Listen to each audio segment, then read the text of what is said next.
दोस्तों, क्या दुनिया को हंसाने की सज़ा दर्दनाक अंत होती है? अगर ऐसा नहीं होता तो आखिर क्यों बॉलीवुड के इन 4 हास्य कलाकारों का अंत ऐसा भयानक हुआ कि जो भी जाना बस चौंक उठा?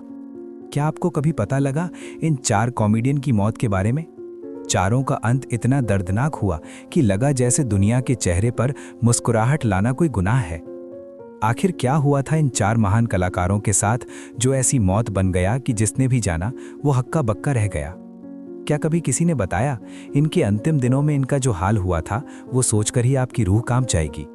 चलिए वीडियो शुरू करते हैं, पूरा देखिएगा वरना कोई जानकारी छूट गई तो पछताना पड़ेगा।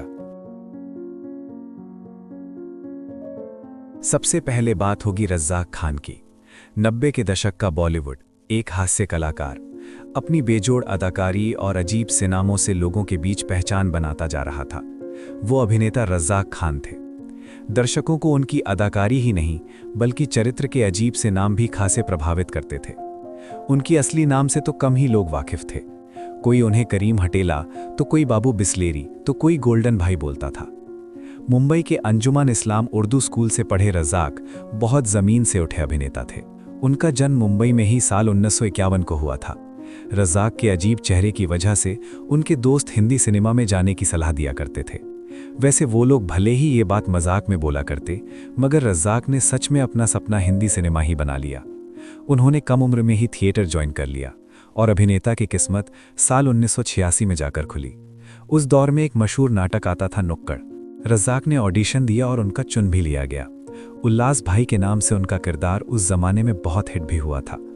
मगर रज़्ज़ाक का सपना को बड़े पर्दे पर छाने का था। उनका ये ख्वाब भी पूरा हुआ साल 1993 में, जब रूप की रानी चोरों का राजा फिल्म आई और रज़्ज़ाक को केशव नाम के व्यक्ति का किरदार मिल गया। इसके बाद तो उन्होंने पीछे मुड़कर नहीं देखा। वो दौर कादर खान और जॉनी लीवर का हुआ करता था। ऐसे में उनको चुनौती बड़ी थी, मगर कई फिल्मों में यादगार अभिनय के जरिए वो अपनी पहचान बनाने में कामयाब हो गए। उनकी यादगार फिल्मों की बात करें तो इनमें मोहरा, अकेले हम अकेले तुम, राजा हिंदुस्तानी, बड़े मियाँ छोटे मियाँ जैसी कई यादगार फिल्में हैं। वहीं शाहरुख की बादशाह, सलमान की हेलो ब्रदर और गोविंदा की अखियों से गोली मारे फिल्मों ने तो उनके करियर को नई उड़ान दे दी थी। निजी जीवन की बात करें तो रज़्ज़ाक शादीशुदा थे और इनकी 3 बेटियां और 1 बेटा है। बेटियां सहम खान, सहर खान और मिस्कत खान हैं, जबकि बेटा असद खान है, जो क्रोएशिया में नौकरी करता है। दोस्तों, इतने मशहूर हास्य कलाकार का अंत बहुत बुरा हुआ। सबको हंसाने वाले रज़्ज़ाक खुद के भीतर कितनी बड़ी बीमारी का दर्द लेकर जी रहे थे ये कोई नहीं जानता था। उनको कम समय में ही हार्ट से जुड़ी गंभीर बीमारी हो गई थी। दवाइयों के सहारे उनकी जिंदगी चला करती थी। 1 जून 2016 की बात है। वो शहर के मशहूर शीशा होटल में गए हुए थे। अचानक उनके सीने में दर्द होने लगा। रज़्ज़ाक को कुछ समझ आता कि इससे पहले ही उनका दर्द बहुत बढ़ गया और वो जमीन पर तड़पने लगे। उनकी हालत देखकर वहां हड़कंप मच गया। फौरन लोगों ने उनको उसी हालत में अस्पताल पहुंचाया। वहां पता चला कि रज़्ज़ाक को बहुत बड़ा दिल का दौरा पड़ा था। उनको बचाने की बहुत कोशिश की गई, मगर 65 साल की उम्र में हास्य अभिनेता रज़्ज़ाक खान की मौत हो गई। बॉलीवुड का दूसरा खान तो एक्टिंग का चलता फिरता इंस्टीट्यूट हुआ करता था। नाम था कादर खान। हिंदी सिनेमा का शायद इकलौता अभिनेता जिसे बस रोल दे दो तो लगता जैसे ये किरदार बना ही उनके लिए था। खलनायक बना दिया तो आत्मा कंपा दी, कॉमेडियन बना दिया तो हंसते हंसते पेट में दर्द होने लगा, सीरियस रोल दे दिया तो फिर शायद ही कोई होगा जो इनकी एक्टिंग देखकर रोया ना होगा। वैसे कादर खान को उनका नसीब कैसे फिल्मों में ले आया, चलिए ये बताते हैं। काबुल के बड़े गरीब घर में जन्मे, पिता रोजी रोटी की तलाश में परिवार को लेकर बंबई कमाटीपुरा चले आए। ऐसी गरीबी की खाने को रोटी तक नहीं। माँ बाप का तलाक देखा, सौतेला बाप निकम्मा निकला। खुद ही सरकारी स्कूल में पढ़ने जाते, फिर रात को एक शौक पूरा करते। वो शौक था दूसरों के डायलॉग बोलने का। 8-10 साल की उम्र, रात को यहूदियों के कब्रिस्तान पर बैठते, जोर जोर से जो मन में आता बोला करते, इस बात से बेखबर कि वहां दीवार पर छिपकर एक शख्स उनको देखा करता। वो अभिनेता अशरफ खान थे, 1942 में आई महबूब खान की रोटी फिल्म के एक्टर। उनको एक 8-9 साल के बच्चे की तलाश थी अपने ड्रामा के लिए। वही छिपकर कादर को देखा करते। एक दिन सामने आ गए और बोले, कल बंगले पर आओ। कादर बंगले पर पहुंचे तो वो डायलॉग वाला पन्ना देकर बोले, पढ़ो।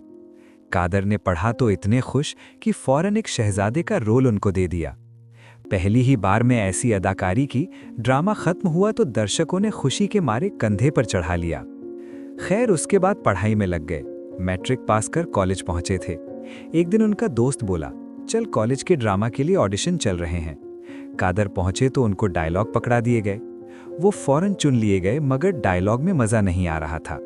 प्ले डायरेक्टर के पास पहुंचे, बोले डायलॉग में कुछ झोल है, कहिए तो सही कर दूं। आदेश मिला, करो देखते हैं। बस महज 4 घंटे में जो डायलॉग लिखे तो ऐसे कि प्ले डायरेक्टर ने वो पूरा नाटक ही उनके नाम कर दिया, ताश के पत्ते। फिर तो ड्रामा लिखना, उनमें नाटक करना ही कादर की जिंदगी बन गया। शफी इनामदार और भरत कपूर उनके चेले बन गए। जो भी कमाई होती मिलकर बट जाती, मगर परिवार चलाना फिर भी मुश्किल था। इत्तेफाक से एक इंटर कॉलेज के मालिक से जान पहचान थी, तो उन्होंने 2 महीने के लिए 11वीं क्लास को अप्लाइड मैकेनिक्स पढ़ाने की नौकरी दे दी। फिर आया वो फोन जिसने कादर को बॉलीवुड का सबसे बड़ा कॉमेडियन बना दिया। 1968 के आसपास की बात होगी। एक दिन बच्चों को पढ़ा रहे थे, अचानक चपरासी आया और बोला, फोन है आपके लिए। कादर फोन तक पहुंचे तो आवाज आई, मैं यूसुफ खान बोल रहा हूं। कादर अनजान बोले, कौन यूसुफ? तब वो शख्स बोला, सिनेमा में लोग मुझे दिलीप कुमार कहा करते हैं। दिलीप साहब का नाम सुनते ही कादर के हाथ से फोन छूट गया। संभले तो दिलीप बोले, मैंने आपके एक प्ले ताश के पत्ते की बड़ी तारीफ सुनी है, उसे देखना चाहता हूं।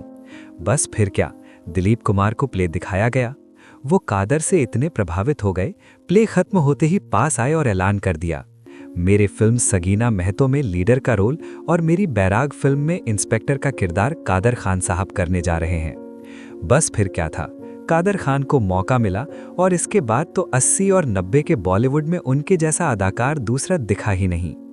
स्वर्ग से सुंदर, साजन, हम, राज बाबू, जुदाई, कुली, दुल्हे राजा, हीरो नंबर 1, घर हो तो ऐसा, बाप नंबरी, बेटा 10 नंबरी जैसी सैकड़ों फिल्में, सैकड़ों किरदार जो इतिहास बन बैठे। एक समय तो ऐसा भी आया कि कादर खान के साथ काम करने में बड़े बड़े हीरो कांप जाया करते, क्योंकि पब्लिक हीरो ही भूल बैठती, याद रहते बस कादर। लेकिन दोस्तों, ऊपर वाला कभी किसी महान अभिनेता के साथ ऐसी साजिश न करवाए जैसी कादर के साथ हो गई। कादर का करियर 7वें आसमान पर था। अमिताभ और वो अच्छे दोस्त हुआ करते, साथ में खूब काम करते। अमिताभ बच्चन के लिए डायलॉग कादर ही लिखा करते। वो उनको प्यार से अमित कहा करते थे। लेकिन एक दिन बहुत कुछ बदल गया। दौर वो था जब अमिताभ का कद बहुत बढ़ गया था। एक बार की बात है, कादर खान और अमिताभ बच्चन एक फिल्म की शूटिंग कर रहे थे। कादर शूटिंग के सेट पर बैठे थे। अचानक दक्षिण सिनेमा का एक निर्माता आया और बोला, क्या आप सर जी को मिले? कादर बोले, कौन सर जी? उनके जवाब पर प्रोड्यूसर अमिताभ की ओर इशारा कर बोलो, वो सर जी। कादर ने कहा, अरे वो तो अमित हैं, ये सर जी कब से हो गए? उनकी बात पर प्रोड्यूसर बोलने लगा कि अरे हम सब उनको सर जी बोलते हैं, आप भी अमित नहीं सर जी बोला करो। तब कहानी समझ आई कि वो प्रोड्यूसर खुद उनके पास नहीं आया था, बल्कि भेजा गया था। उसको किसने भेजा था ये भी वो समझ गए, मगर लाख चाहने के बाद भी उनके मुंह से सरजी नहीं निकल सका। इसका अंजाम ये हुआ कि उनको अचानक खुदा गवाह और गंगा जमुना सरस्वती फिल्म से बाहर कर दिया गया। डायलॉग तक छीन लिए गए। कादर खान का करियर डूब ही गया था। बड़ी मुश्किल से वो इस साजिश से तो बच निकले, लेकिन बदकिस्मती की साजिश में फंस गए। इस महान अभिनेता को वो बीमारी हो गई जो लाखों में किसी एक को होती है, प्रोग्रेसिव सुप्रा न्यूक्लियर पाल्सी। बीमारी ने ऐसा हाल कर डाला कि खाना खाना तक नसीब न हुआ। सही से चलना तो छोड़िए, पलके तक न झपका पाते। सालों तक ऐसी हालत में पड़े रहे। जब हालत दिन ब दिन बिगड़ती गई तो बेटा इनको लेकर कनाडा चला गया बेहतर इलाज के लिए, मगर वहां तो तबीयत ऐसी बिगड़ी कि बोलना, हिलना डुलना सब बंद हो गया। महान अभिनेता बस आंखों से इशारा करने लायक रहा। दिसंबर 2018 में जब पूरी दुनिया नए साल के जश्न की तैयारी में थी, कादर खान की हालत ऐसी बिगड़ी कि कोमा में चले गए। 5 दिन तक इसी हालत में रहे और 31 दिसंबर के दिन बॉलीवुड के इस शानदार अदाकार की कनाडा में ही मौत हो गई। दोस्तों, तीसरा कलाकार तो 80 और 90 के दशक में एक अभिनेता, हास्य कलाकार के रूप में लोगों के बीच काफी पॉपुलर हो गया था। वो लक्ष्मीकांत बेर्डे थे। वो अपने हर संवाद से लोगों को गुदगुदाने पर मजबूर कर देते थे। 26 अक्टूबर 1954 को बंबई की चाल में उनका जन्म हुआ था। उनके 5 बड़े भाई बहन और थे। घर में गरीबी का आलम था। इस वजह से बचपन में लक्ष्मीकांत लॉटरी के टिकट बेचा करते थे। जो भी पैसा मिलता उससे अपनी पढ़ाई करते और घर में भी देते थे। हाँ, एक्टिंग का शौक उनको बचपन से था। गणेश उत्सव में होने वाले नाटकों में वो अभिनय किया करते थे। धीरे धीरे स्कूल में भी एक्टिंग करने लगे। बाद में पैसे की तंगी होने लगी तो मराठी साहित्य संघ में छोटी मोटी नौकरी शुरू कर दी। यहीं पर वो नौकरी करते करते ही नाटकों में कॉमेडी भी करने लगे। पहली बार उनकी किस्मत जिस नाटक ने पलटी उसका नाम तूर तूर था। पुरुषोत्तम बेर्डे के मराठी नाटक से वो हिट हो गए। यहाँ से उनको मराठी फिल्में भी मिलने लगी। साल 1984 में एक फिल्म आई, धूम धड़ाका। ये फिल्म सुपरहिट हो गई और लक्ष्मीकांत बेर्डे बड़े हास्य अभिनेता बनकर उभरे। यहीं से उनके लिए हिंदी फिल्मों का रास्ता भी खुल गया। सूरज बढ़ जात्या उन दिनों मैंने प्यार किया फिल्म की तैयारी कर रहे थे। उनकी नज़र लक्ष्मीकांत के अभिनय पर पड़ी तो फौरन उनको सलमान खान के साथ रोल दे दिया। 1989 में आई इस फिल्म में उन्होंने इतनी ज़बरदस्त एक्टिंग की कि लोग उनके मुरीद हो गए। इसके बाद तो उनको कई सुपरहिट फिल्में जैसे हम आपके हैं कौन, आरजू, साजन, बेटा, 100 डेज और अनाड़ी मिल गईं। इन फिल्मों से वो 90 के दौर में सबसे सफल कॉमेडियन बन गए थे। निजी जिंदगी की बात करें तो मराठी नाटकों में अभिनय के दौरान ही उनको एक अभिनेत्री से प्यार हो गया था। उनका नाम रूही था। दोनों ने साल 1985 में शादी भी कर ली, मगर दोनों की शादी अच्छी नहीं चली। बाद में बिना तलाक ही दोनों ने अपनी राहें अलग कर लीं। इसके बाद लक्ष्मीकांत की जिंदगी में एक्ट्रेस प्रिया अरुण आई। दोनों ने अपनी शादी की बात कभी जाहिर नहीं की। फिर भी दोनों के 2 बच्चे हुए, बेटा अभिनय और बेटी स्वानंदी।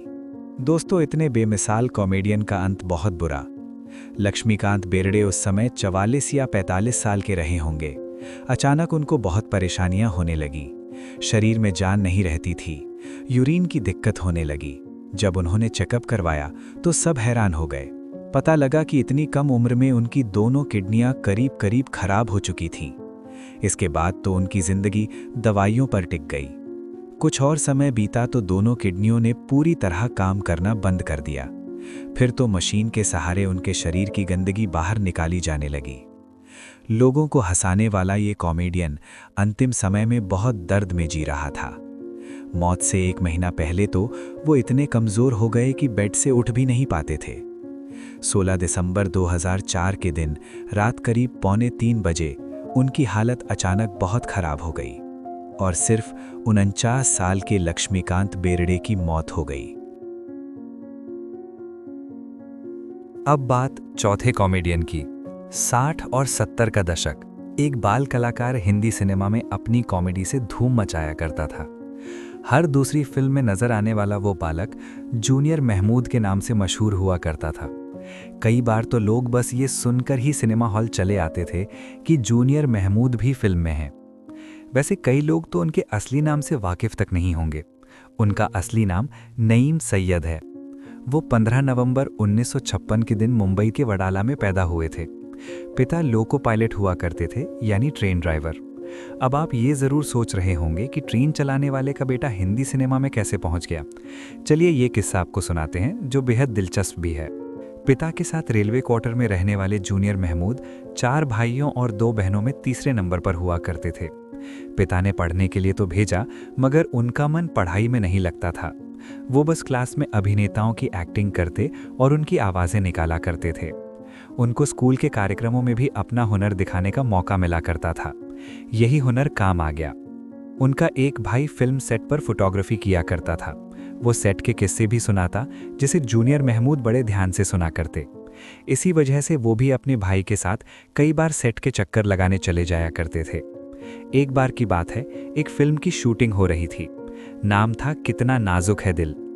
जॉनी वॉकर टीचर के रोल में थे और उनके सामने एक बच्चे को छोटा सा डायलॉग बोलना था, मगर वो बच्चा बार बार एक लाइन तक नहीं बोल पा रहा था। जूनियर महमूद वहीं डायरेक्टर की कुर्सी के पीछे खड़े थे। वो अचानक बोल पड़े कि इतनी सी लाइन नहीं बोल सकता, आ गया एक्टिंग करने। उनकी बात सुनते ही डायरेक्टर पीछे मुड़ा और बोला कि बेटा, क्या ये लाइन तुम बोल सकते हो? उन्होंने कहा हाँ, और फौरन ही वो लाइन बोलकर दिखा दी। डायरेक्टर ने उस बच्चे की तरह जूनियर महमूद को ही रोल दे दिया, मगर अफसोस कि ये फिल्म पूरी नहीं हो सकी। मगर इसके बाद तो उन्हें एक्टिंग का चस्का लग गया और फिल्मों में छोटे मोटे रोल करने लगे। मगर उनकी पहचान जिस फिल्म ने बनाई वो डायरेक्टर जीपी सिप्पी की थी। 1966 की बात है, वो 10 साल के थे। सिप्पी साहब फिल्म बना रहे थे सुहागरात। करदार स्टूडियो में शूटिंग चल रही थी। जूनियर महमूद को पता लगा कि फिल्म के लिए 12 बाल कलाकार तलाशे जा रहे हैं। वो फौरन पहुंच गए सिप्पी जी के पास। उनके कुछ अलग चेहरे को देखते ही सिप्पी जी ने उनको महमूद के साले बन्ने का रोल दे दिया। बन्ने के किरदार ने रातों रात उनको फेमस कर दिया। इसी साल उनकी एक और फिल्म आई ब्रह्मचारी। शम्मी कपूर की फिल्म ने बॉक्स ऑफिस पर तहलका मचा दिया और जूनियर महमूद भी कॉमेडी की दुनिया के बड़े नाम बनकर छाने लगे। वैसे उनका नाम जूनियर महमूद कैसे पड़ा, ये किस्सा भी बड़ा रोचक है। हुआ ये कि महमूद की बेटी का जन्मदिन था। सबको बुलाया गया, मगर जूनियर महमूद का नाम नहीं था। वो फौरन महमूद के पास पहुंचे और बोले कि मेरा बाप बड़ा डायरेक्टर प्रोड्यूसर नहीं है, इसलिए आपने मुझे नहीं बुलाया। उनकी बात पर महमूद शर्मिंदा हो गए और उनको भी बुला लिया। वो बर्थडे पार्टी में पहुंचे और गुमनाम फिल्म में महमूद के गीत हम काले हैं तो क्या हुआ दिल वाले हैं पर महमूद की स्टाइल में डांस कर धमाल मचा दिया। महमूद को वो इतना भा गए कि उन्होंने अगले ही दिन जूनियर महमूद को स्टूडियो बुला लिया। वहां उनके हाथ में धागा बांधकर अपना शिष्य बना लिया और बोले कि दुनिया तुमको आज से नईम नहीं, जूनियर महमूद के नाम से जानेगी। उस दिन के बाद से वो बालक इसी नाम से फिल्मी दुनिया में मशहूर हो गया। कई लोग तो उनको महमूद का ही लड़का समझते थे, क्योंकि दोनों की शक्लें बहुत मिलती थीं। ब्रह्मचारी से स्टार बनने के बाद उनके नाम का सिक्का चलने लगा। अब डायरेक्टर फिल्म में उनके रोल भी लिखा करते थे। एक के बाद एक हिट फिल्में दी, जिनमें आन मिलो सजना, दो रास्ते, कटी पतंग, हाथी मेरे साथी से लेकर कारवां थीं। इन फिल्मों से वो कुछ ही समय में इतने प्रसिद्ध हो गए थे कि उनकी फीस 70 के दशक में 1 लाख रुपए तक पहुंच गई थी। उस जमाने में बंबई में सिर्फ 12 लोगों के पास विदेशी इम्पाला कार हुआ करती थी। इस लिस्ट में जूनियर महमूद का नाम भी था। दोस्तों, मगर फिर ऐसा दौर भी आया जब ये कलाकार गुमनाम हो गया। कैसे, ये हम बताते हैं। असल में उनका नाम ही उनके लिए बाद में मुसीबत बन गया। हुआ ये कि पहले तो उनको जूनियर महमूद नाम की वजह से खूब रोल मिला करते थे, मगर 12 साल की उम्र के बाद उनके चेहरे से बचपना खत्म होने लगा और उनको रोल मिलने कम हो गए। 18-19 का होते होते तो उनका स्टारडम पूरी तरह खत्म हो गया। फिल्मों के लिए वो न जूनियर रहे न ही सीनियर और अनफिट हो गए। डायरेक्टरों ने उनको काम देना बंद कर दिया। दूसरा, उम्र बढ़ने के साथ ही उस दौर में कई बड़े हास्य कलाकारों के साथ ही उनका कंपटीशन शुरू हो गया। इनमें असरानी, जगदीप, जॉनी वॉकर, मुकरी से लेकर खुद महमूद हुआ करते थे। इन दिग्गजों के सामने वो टिक नहीं सके और धीरे धीरे हिंदी सिनेमा में उनका करियर तबाह हो गया। अखियों के झरोखे से, गीत गाता चल और दीवानगी उनके करियर के अंत में कुछ सफल फिल्में थीं। बाद में उन्होंने मराठी फिल्मों में काम किया, टीवी में भी काम करके अपना गुजारा करने लगे। 1990 में उन्होंने ऑर्केस्ट्रा ग्रुप भी बना लिया। 66 साल के हो चुके जूनियर महमूद कभी कभी टीवी के किसी शो में नजर आ जाते, मगर उनको क्या खबर थी कि शरीर के भीतर मौत पनप रही थी, जो उनका दर्दनाक अंत करने वाली थी। 2023 की बात है। उनको बड़ी परेशानी होने लगी। समझ नहीं आया कि तबीयत अचानक क्यों इतनी खराब हो रही है। सांस लेने में तकलीफ होने लगी। जब जांच करवाई तो पैरों तले जमीन खिसक गई। पता लगा कि उनको खतरनाक कैंसर ने घेर लिया था, वो भी स्टेज 4 का कैंसर। कैंसर उनके फेफड़ों और लिवर में था और पूरे शरीर में फैल गया था। उनकी हालत ऐसी कि पूरा शरीर अंदर से गलना शुरू हो गया था। शरीर सूख कर हड्डियों का ढांचा बन गया। उनसे मिलने उनके 2 दोस्त सचिन पिलगांवकर और जितेंद्र भी आए थे। जितेंद्र तो उनका बुरा हाल देखकर रोने तक लग गए थे। इसी बीच उनको पीलिया भी हो गया। उनका ऑपरेशन करने की तैयारी चल रही थी, मगर शरीर इतना खत्म हो चुका था कि वो ऑपरेशन तक भी जिंदा नहीं रह सके। 8 दिसंबर के दिन दुनिया के चेहरे पर हंसी लाने वाले इस कलाकार की भी दर्दनाक मौत हो गई। दोस्तों, यकीनन आपने भी इन 4 महान हास्य कलाकारों को किसी न किसी फिल्म में ज़रूर देखा होगा। आप बताइए, आपको इन चारों में सबसे ज़्यादा किसकी अदाकारी पसंद आया करती थी? हमें कमेंट ज़रूर कीजिएगा। आपके कमेंट का इंतज़ार रहेगा। ऐसी ही और स्टोरीज़ को जानने के लिए वीडियो को लाइक करना और हमारे चैनल फिल्मी स्टोरीज़ को सब्सक्राइब ज़रूर कर लीजिएगा। मिलते हैं अगले वीडियो में।